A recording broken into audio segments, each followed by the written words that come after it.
दाम बोलिए सर जी अब ना भाई 350-400 रुपये करीब खर्चा आएगा ये। इसकी रबड़ है ना वो कट गई, ठीक है। तो वैसे सर्विसिंग तो होगी, वैसे तो सर्विसिंग बाकी है इसकी। सर्विसिंग बाकी है, वो भी करना है, यही काम करना है। सर्विसिंग बाद में करा लूँगा, इसको ये करवा दो। आज सर्विसिंग नहीं करवा रहा, सर्विसिंग में लगेगा बहुत 3-4 घंटे, शायद गाड़ी छोड़नी भी पड़ सकती है। तो इसका खाली इंजन का वो तेल जो चूर है उसका काम कर देता हूँ बस। उसी का काम करवा रहा हूँ, उसमें लगेगा आधा घंटा शायद, तो उसी का काम करवाऊँ और बाकी संडे को शायद इसकी सर्विसिंग करवाऊँगा।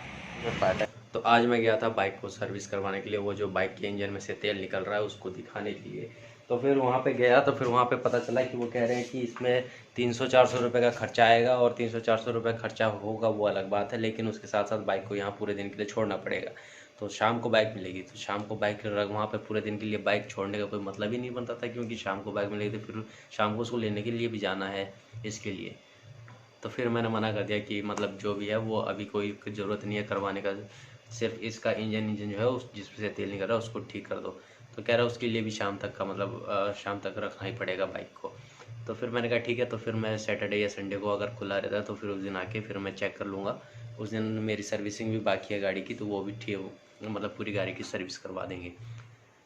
तो फिर वहाँ से फिर मैं निकल गया। वहाँ से निकलने के बाद अभी जब मैं घर पहुँचा तो कुछ देर बाद एक मैसेज आया कि thank you for servicing the bike.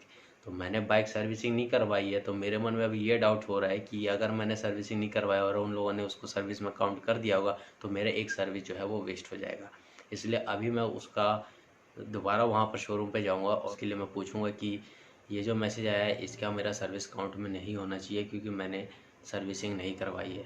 और वहाँ पर गया था तो उन्होंने मतलब एक जो भी है उस इंजन को देखने के लिए जो भी नोट बनाया था, जो भी अपना रिपोर्ट बनाया था, फिर बाहर निकलते वक्त एक गेट पास दिया था, वो गेट पास फिर गार्ड ने रख लिया चेक करके।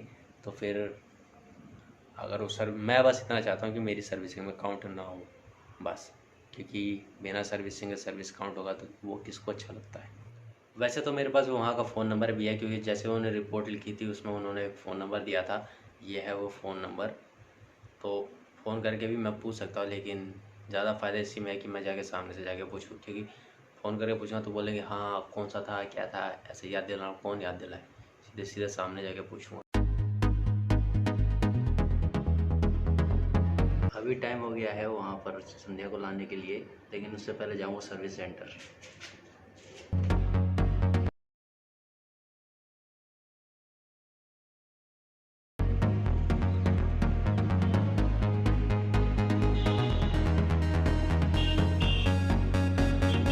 सुबह आया था आपके पास वो पल्सर लेके आया ना 660, तो मैंने करवाया नहीं, तो लेकिन मेरे पास मैसेज आया कि सर्विस करवाई जा रही है। कब मैसेज आया? हाँ, फ्री सर्विस का? फ्री सर्विस का वही पूछ रहा हूँ। अगर ये मैसेज वैसा आ गया तो फिर मेरा एक सर्विस वेस्ट हो जाएगा ना। नहीं कोई तो मेरा फ्री सर्विस नहीं कटेगा ना, मेरा जो फ्री सर्विस है वो तो नहीं कटेगा ना। अब जाना है संध्या के पास, संध्या के ऑफिस, संध्या को लाने के लिए।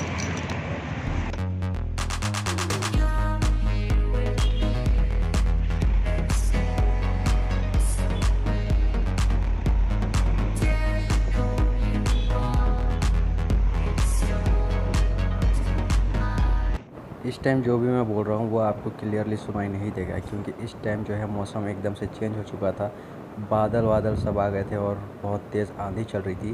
तो मैंने सोचा था कि मैं कुछ बोलूँगा, लेकिन मैंने जब बोला तो उसमें मुझे खुद नहीं आवाज़ सुनाई दे रहा है, इसलिए मैं वॉइस ओवर देने की कोशिश करूँगा।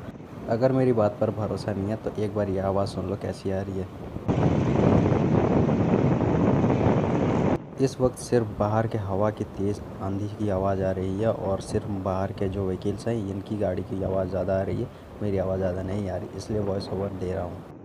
यहाँ पर मैं ये कहने की कोशिश कर रहा हूँ कि ये जो है ये रेलवे रोड है, जहाँ पर ट्रैफिक बहुत ज़्यादा होता है, और शाम के टाइम पर तो बहुत ही ज़्यादा होता है। और अभी जो मैं ड्राइविंग कर रहा हूँ अभी बज रहे हैं 5, तो इस टाइम के हिसाब से अभी बहुत कम ट्रैफिक है, लेकिन कम ट्रैफिक भी बहुत ज़्यादा है।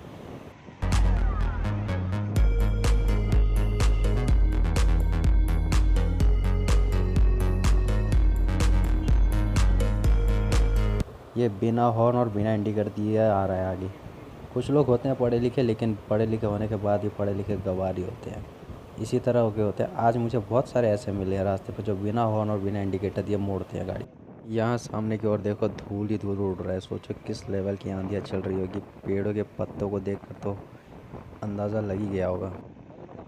अच्छा हुआ हम दोनों ने हेलमेट पहना हुआ था, नहीं तो अभी तक मुंह और हाथ, कान, नाक, पाँव सबका हालत ख़राब हो चुका होता।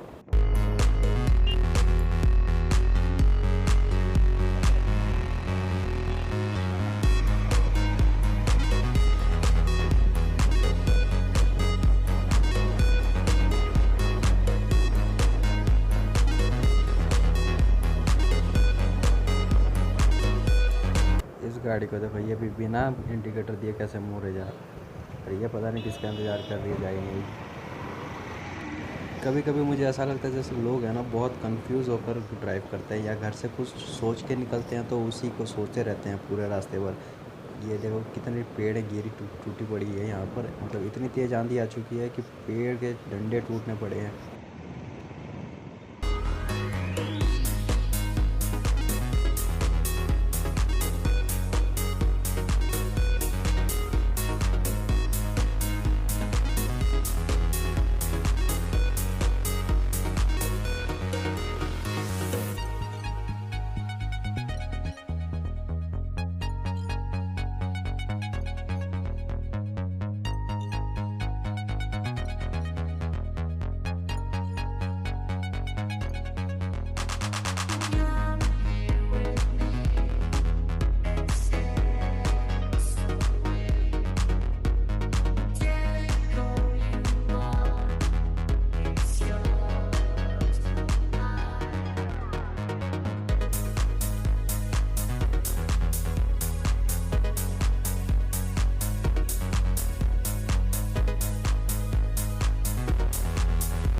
तूफान।